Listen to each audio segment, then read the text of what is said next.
Bang Benix, apa benar pertumbuhan ekonomi tumbuh 5,6% untuk semester 1 ini real apa cuma akal-akalan? By the way, 5,6% bukan semester 1 bro. 5,6% ini cuma kuartal 1. Menurut gue itu real. Dan pernah gue bilang sangat mungkin. Karena MBG ini akhirnya pertama kali dalam sejarah kita punya pemerintah yang programnya itu turun sampai ke bawah.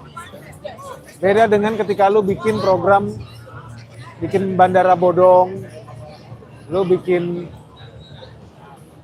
ibu kota di planet Neptunus gitu ya. Itu yang menikmatin cuman siapa? Bos-bos BUMN, pejabat eselon 1, oligarki. Apakah orang paling bawah menikmati itu? Enggak guys. Enggak ada.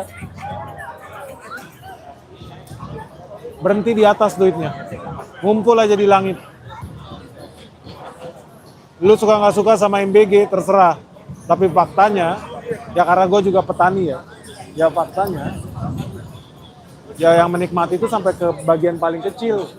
Tukang petik kol, petani padi di sawah, kuli pikul, sopir truk, catering, tukang masak, tukang cuci, tukang kirim. That's real. Tukang nggak suka lu sama MBG. Tapi realitanya duit ratusan triliun itu ngalir ke bawah. Nah lu bayangin kalau duit 300 triliun bikin ibu kota di planet Neptunus, terus yang tinggal di situ siapa coba? Yang nikmatin siapa? Coba lu pikir. Alternatifnya apa? Alternatifnya pendidikan, ya gue setuju. Pendidikan harus dibangun, tetap pun dibiayain.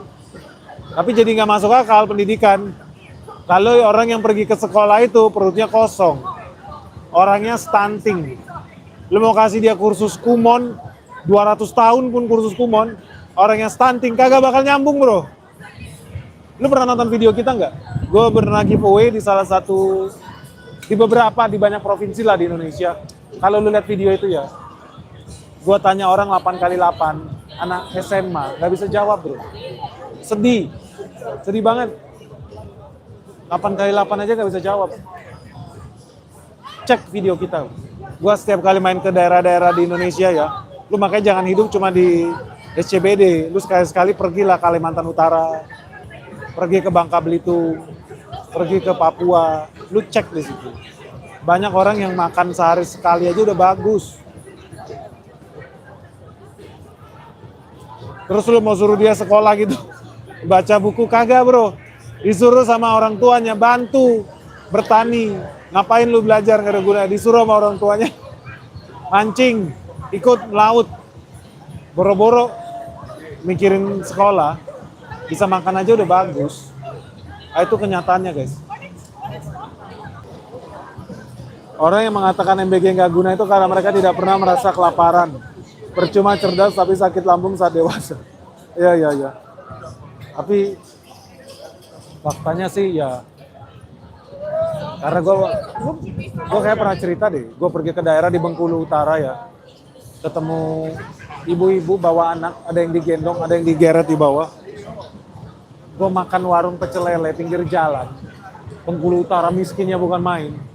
Dia beli paha ayam bro, paha ayam itu segede berapa sih? Paling segede ini bro paha ayam. Beli satu. Ditanya sama mbaknya yang masak, mau makan sini apa makan di rumah? Dia bilang bungkus aja. Kenapa dibungkus? Karena di rumahnya masih ada yang nunggu anaknya buat makan. Jadi satu paha ayam bakal dibagi ke beberapa orang bro. Satu paha ayam yang kecil. Bengkulu Utara, sedih. Dan itu banyak daerah di Indonesia yang kayak gitu. Ya, yang bisa makan satu hari sekali aja udah syukur banget loh. Terus yang kayak gitu lu suruh belajar gitu, nggak bisa bro. Banyak orang stunting, di Indonesia. Ya gue setuju, mau nggak mau lu perbaiki MBG. Dan udah banyak, memang BMBG by the way banyak ngaconya ya. Menurut gue kayak kemarin ya, mau pengadaan apalah, laptop lah, kaos kaki lah, ratusan miliar lah. Itu nggak ada otak dan nggak penting menurut gue. Mau beli motor nggak penting. Dapur-dapur MBG itu udah gue kalkulasi bisa balik modal 2 tahun. Gak perlu lu kasih apa-apa lagi, mereka bisa beli sendiri kok, udah cukup duitnya. Biarin aja, 2 tahun pun ya oke lah. Itu kan berarti lu setara profit NPM 50% per tahun. Ya oke lah. Nggak usah lagi tambah yang aneh-aneh. Om, apakah guru juga perlu MBG? Soalnya ada data masih banyak guru yang tidak memenuhi kualifikasi Lazarus. Setuju gua, masih banyak guru yang harusnya terima MBG. Gua setuju, harusnya dites ulang. Sertifikasi guru itu wajib, guys. Percuma juga ya, dana pendidikan gede tapi banyak guru-guru yang ngaco, yang nggak ngerti cara ngajar, yang IQ-nya juga nggak nyampe. Ya gimana ya, tapi realitanya ya begitu. Tapi juga lu bilang guru dituntut bikin mahasiswanya pinter,